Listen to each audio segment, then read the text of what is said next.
When a kid struggles with ADHD because they're hyperactive and they have trouble regulating their emotions, that's often a Moro reflex. So I want you to see if your child has it so you can stop treating and managing their symptoms and actually get to the underlying mechanisms that are contributing to their ADHD. To test for this Moro reflex, you're just gonna have your child standing like this. You're gonna kind of have them move their hands like this.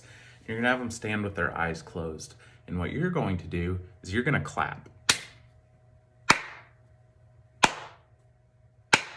And what you're looking for is to see if your child startles every time that you clap. They might move their shoulders like this.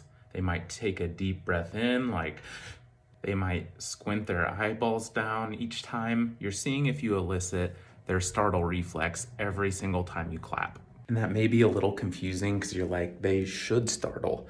For the first 1 to 2 noises, it's normal to startle. But after that, you should be able to suppress it. But if you're involuntarily startling every noise and you can't suppress it, that's absolutely the Moro reflex. The Moro reflex is a reflex we have as a baby. So if you're ever holding a baby and you suddenly drop them like this, you're gonna see the baby startle, take a deep breath in, they're probably going to start crying. This reflex should go away sometime in the first year of life. It should develop into a more mature startle reflex. But if your child still has the Moro reflex, it's going to cause havoc on their nervous system. So what happens is anytime there's a loud noise, the locker slamming, books being dropped on the desk, kids being loud, there's people walking in and out of your vision quickly, there's really bright fluorescent lights, or the lights are flickering a little bit, any of these things are going to trigger that Moro reflex to go off. And every time that Moro reflex goes off, your fight or flight system goes higher and higher and higher. And pretty soon you're in a complete fight or flight state,